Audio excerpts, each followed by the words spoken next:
के अंदर राजनीतिक चेतना पैदा करने वाले माननीय कांशीराम साहब को बीजेपी कांग्रेस के लोग भारत रत्न नहीं दे रहे। मांग की गई लेकिन नहीं दे रहे।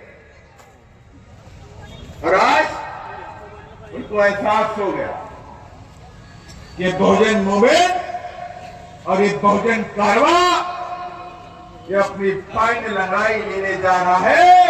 और आज उनको जरूरत पड़ गई माननीय कांशीराम साहब की जयंती मनाने। अब बीजेपी वाले मना रहे हैं, कांग्रेस वाले ही मना रहे हैं, सपा वाले पीड़िए कर रहे थे, अब वो भी मना रहे हैं। माने कि आप समझ लीजिए, इस देश में बहुजन समाज पार्टी कोई छोटी मोटी पार्टी नहीं है। बहुजन समाज पार्टी की तिजोरी में वो विचारधारा है जो कभी विचारधारा मर नहीं सकती, जिसके बारे में हम कहते हैं जब तक सूरज चांद रहेगा बाबा तेरा नाम रहेगा। और जब बाबा का नाम रहेगा तो इस देश में बाबा साहब की विचारधारा भी रहेगी।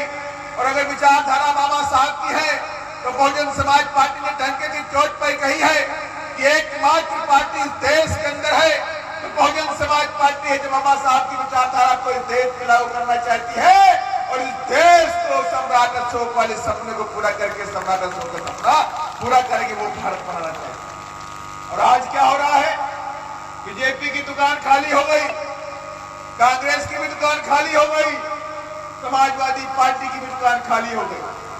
उनकी तिजोरी में कोई विचारधारा बची ही नहीं है। अगर विचारधारा बची होती तो वो अपने डंके की चोट पे बोलते कि हम इस विचारधारा के व्यक्ति हैं। लेकिन बीएसपी हमेशा कहती है सर्दी आए चाहे गर्मी आए कुछ फर्क नहीं पड़ता, चाहे हमारे एमएलए बने चाहे ना बने फर्क नहीं पड़ता, चाहे हम सरकार में आए चाहे ना आए लेकिन फर्क नहीं पड़ता। लेकिन हम कहते हैं अपनी विचारधारा से हम समझौता नहीं करेंगे, नहीं करेंगे, नहीं करेंगे। यह हमारी विचारधारा है। लेकिन आज उनको मजबूर होना पड़ रहा है और इसलिए उन्हें मालूम हो गया कि अम्बेडकर का जो विचारधारा है, अम्बेडकर की जो बातें हैं, आज बहुजन समाज के लोग पूरे देश में इसको काफिले में इंगारी बन करके, क्रांति बन करके इसको लेकर के चल पड़े और ये क्रांति रुकने वाली नहीं है। और इसीलिए कांग्रेस हो चाहे बीजेपी हो चाहे दो अन्य पार्टियां हो, बाबा साहब की मूर्ति लगाते हैं, महात्मा फुले की मूर्ति लगाते हैं। जबकि हम लोगों ने कई बार कहा, बीजेपी वालों से भी कहा, आप महात्मा फुले को आप भारत रत्न दीजिए, वो भी नहीं दे रहे। फिर आज उनको इन महापुरुषों की बातों को, इन महापुरुषों की फोटो को लगाने की जरूरत पड़ रही है। और किस लिए? कि मात्र बहुजन समाज के लोगों को गुमराह किया जा सके, मात्र गुमराह किया जा सके, आपके वोट लेकर के ठंडा सेठों की तिजोरी में खजाना भरा जा सके। बात यही चल रही है और इसलिए मैं आप सबको आगाह करने आया हूं, आप सभी लोगों को संकल्प लेना पड़ेगा। आज माननीय कांशीराम साहब की जयंती पर माननीय कांशीराम साहब, जो आपका जो काम अधूरा है महाराष्ट्र के अंदर, हम सब मिलकर के संकल्प लेते हैं कि आने वाले चुनाव में हम आपके संकल्प को पूरा करके इस देश को दिखाने का काम जरूर करेंगे। तब तो ये बात बनती है।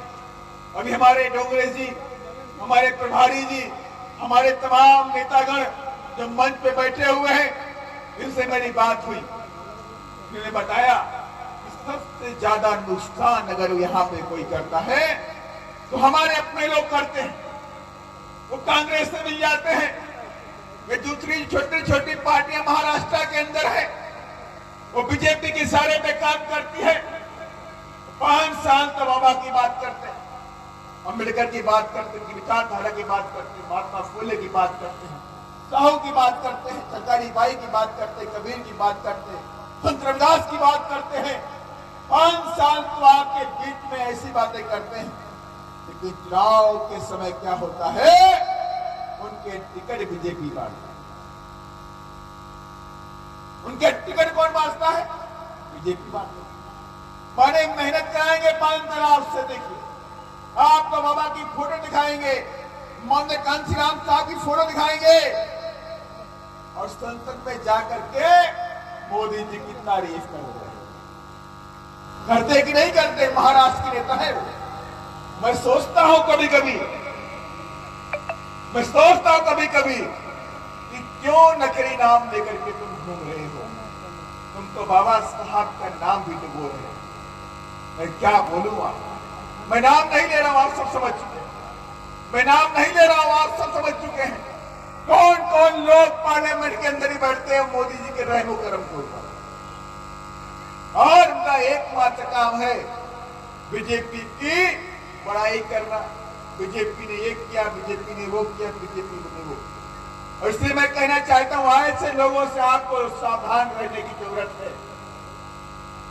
ऐसे लोगों से आपको सावधान रहने की जरूरत है। इनकी कोई विचारधारा अपने लालच के लिए कभी भी किसी भी दल में जा सकते हैं, कहीं भी जाके बैठ सकते हैं और अपने समाज का सौदा कर सकते हैं।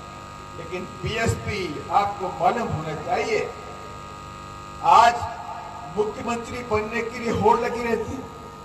मुख्यमंत्री बनने के लिए सरकारें गिराई जाती है। मुख्यमंत्री बनने के लिए एमएलए खरीदे जाते हैं। मुख्यमंत्री बनने के लिए मंत्री खरीद लिए जाते हैं। लेकिन बीएसपी कभी भी ये काम नहीं करती। बीएसपी कहती है कि हम अपने वसूलों के साथ में समझौता नहीं कर सकते। और इसका एग्जाम्पल आपके सामने है। जब माया बहन जी की सरकार चल रही थी उत्तर प्रदेश के अंदर बीजेपी के सहयोग से, और बीजेपी ने क्या कहा कि आपको हमारी विचारधारा के हिसाब से भी चलना पड़ेगा। आपको पार्लियामेंट में हमारे साथ में गठबंधन करना पड़ेगा। माननीय बहन जी ने कहा ये संभव नहीं है। आप समुद्र के दूसरे कोने के हो और मैं समुद्र का दूसरा कोना हूं। ये कभी मिलन नहीं हो सकता। और माननीय बहन ने दिल्ली लखनऊ के अंदर एक रैली बुलाई और उस रैली में मुख्यमंत्री की कुर्सी पे लात मार दिया और कहा मैं अपनी विचारधारा के साथ में कोई समझौता नहीं कर सकती। मैं बाबा साहब की सिपाही हूं, मैं माननीय कांशीराम साहब की सिपाही हूं और उसी रास्ते पे चलूंगी, मैं भटकने वाली नहीं। ये माननीय बहन जी चाहती 5 साल मुख्यमंत्री बनी रहती, लेकिन माननीय बहन जी ने मुख्यमंत्री का पद स्वीकार नहीं किया। हम बीजेपी के साथ नहीं जाते। राजनेता क्या करते हैं? थोड़े से लालच में, थोड़े से प्रॉफिट के लिए अपनी विचारधारा के साथ में समझौता। मैं इसीलिए कहता हूं आप लोगों से, आपको भटकने की जरूरत नहीं है। आपको इधर उधर जाने की जरूरत नहीं है।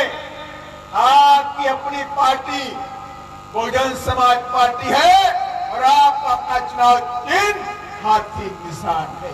और जिस झंडे में हाथी निशान ना हो तो समझ लेना वो तुम्हारा निशान, तुम्हारा झंडा नहीं है।